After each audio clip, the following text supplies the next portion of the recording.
Have you boosted a post on Facebook or Instagram recently? If so, let me show you what you should have done with that money instead.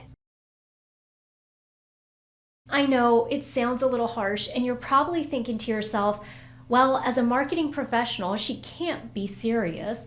Also, she's probably not right either, because when I do boost my post on Facebook or Instagram, not only am I raising my brand awareness, but I am getting way more engagement on those posts, whether that be through likes, shares, or comments. But as an experienced marketing professional who's been doing this a really long time, I can tell you that there are 3 big reasons that I do not recommend people boost their post, but instead actually go in and create an ad through the Meta Ads Manager. Keep watching to find out what those 3 big reasons are and to learn the difference between boosting a Facebook post and actually running an ad through Ads Manager.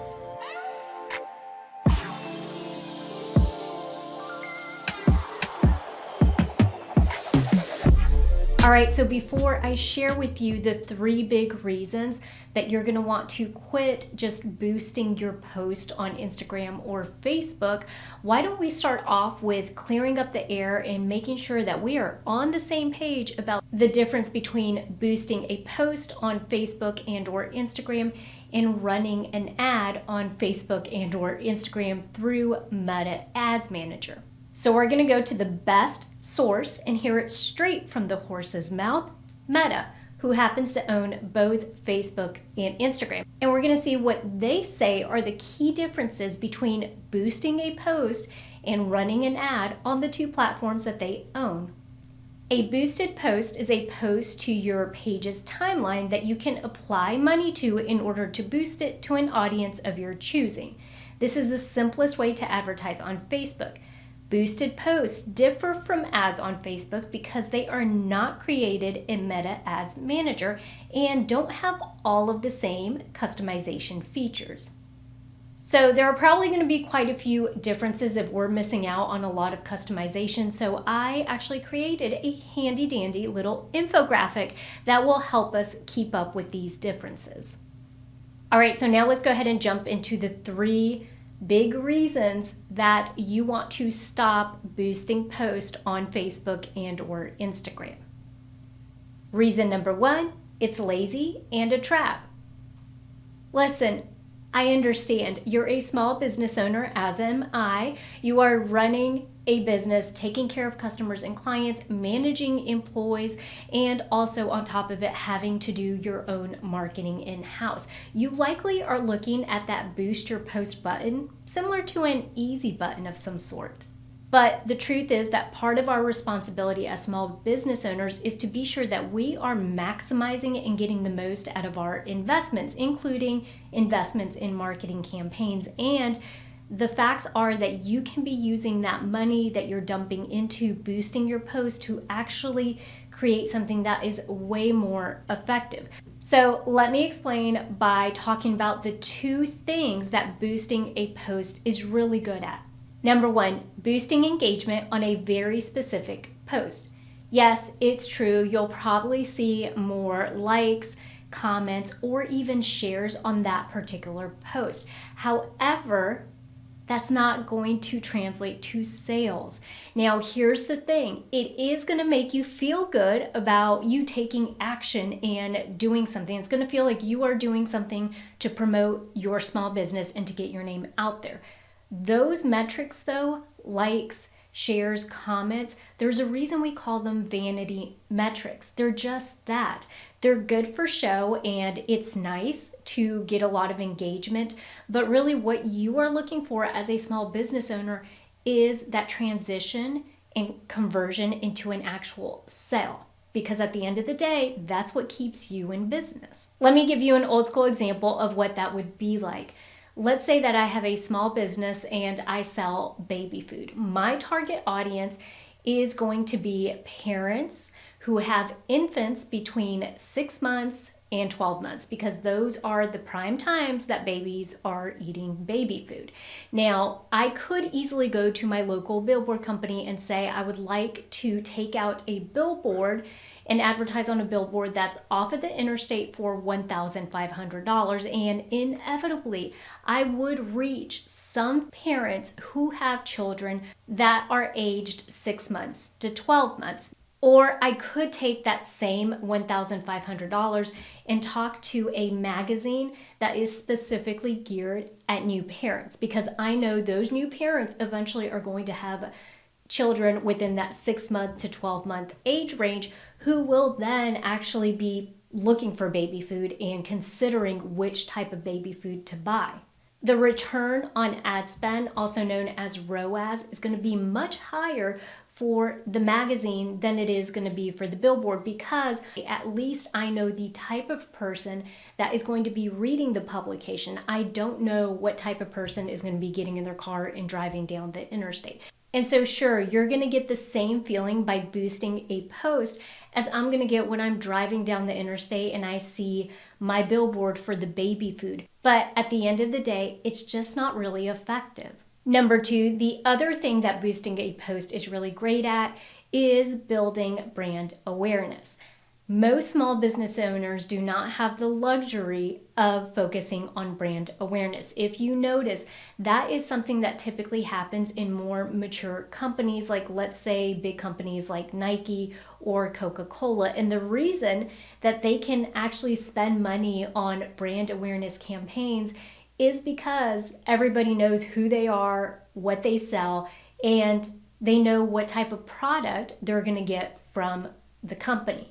Unless you are at that point in your business where people just know who you are, they know what you sell, what products and services you sell, brand awareness is not going to go as far as actually having direct ad campaign objectives.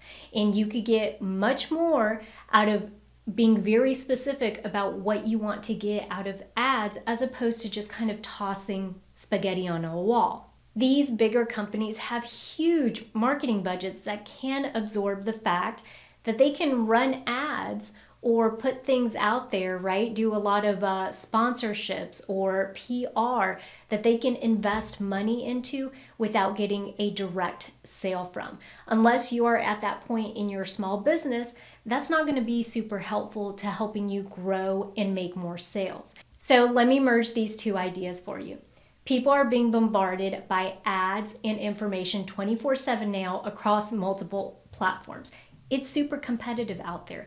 And it's a little known fact that what used to take a business 7 touch points to convert someone to a customer is now taking them 8 to 9 touch points. So it's getting harder for us to actually attract customers and get them to buy our products and services. When you boost a post on Facebook or Instagram, what you are essentially doing is wasting some of these touch points on people who are never going to buy your products and services simply because they're just not interested in it. Running an ad on Facebook or Instagram is way more effective because you are utilizing that money purposefully to attract and to talk, to get in front of the people that actually are interested or will be interested in your product and service. Essentially, the way you should be looking at this is, am I going to utilize my money to start to build a relationship with a person who eventually will buy from me? Or am I willing to give up some of those touch points with a potential future customer just to reach somebody that is never going to consider my product or service? Reason number 2, it doesn't inspire action.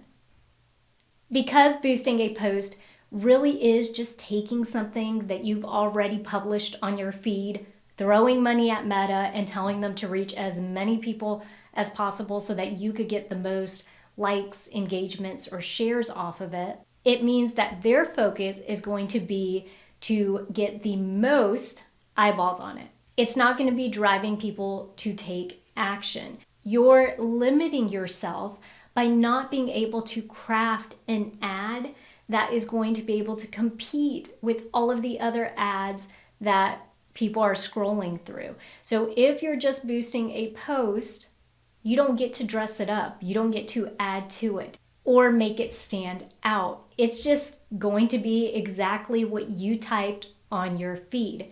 Is that something that would compel somebody to want to find out more about your product and service? Because we are so limited with what we can create on a regular Facebook post or Instagram post, you are really missing a good opportunity to be able to create something that is compelling and that stands out, that has a catchy headline, something that has a really great description of what your product or service is, and to also include a call to action button on there. And I want you to be really honest with yourself. Most of us, when we are actually sharing something on Facebook or Instagram that's going to land on our feed, we're not thinking the same way as we would if we were putting an ad together. And you're spending money on boosting a post that you may have thought of late at night and scheduled to post the very next day. So what I'm saying is, if not a whole lot of thought and effort was put into crafting the post, then boosting a post is definitely not a good idea. Reason number 3, you get very little say in what you are actually spending money on. Let's go back to our nice little infographic. If you look carefully, you'll notice that there is a reoccurring theme with the boosted post, and that is limited. When it comes to choosing who sees your boosted post, you can only identify or specify the audience by interest, age, and gender. By comparison, creating an ad in Meta Ads Manager allows you to select those 3 things along with a list of other stuff. When it comes to choosing where people get to see your boosted post, you can only choose from Instagram, Facebook mobile, and/or Facebook desktop feed. By comparison, creating an ad in Meta Ads Manager lets you include all of those on top of Messenger ads, in Instagram stories, Facebook feed side ads, or even in audience networks. When it comes to choosing what your boosted post does, remember it's very limited to just increasing engagement, so increasing the likes, the shares, or the comments on that particular post, and increasing brand awareness. By comparison, creating an ad in Meta Ads Manager lets you determine if your ad should drive more people to click on your website, to engage with your business page, to increase leads, to increase sales, and to even promote your app.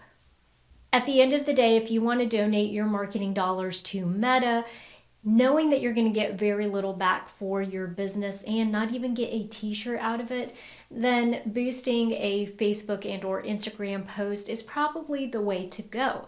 But if you're looking to multiply your efforts and your money and to get a good return on ad spend, then it's a much better approach to create an ad in Meta's Ad Manager, simply because then you can target and control what your money is doing for you. Psst.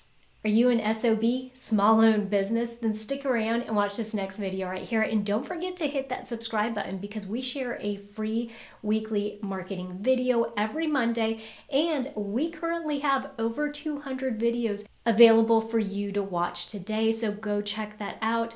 Don't forget to visit our website at www.theseasonedmarketer.com, where we have a couple freebies that you could go and download today. Thanks again for tuning in, and we'll catch you guys next week, same time and place.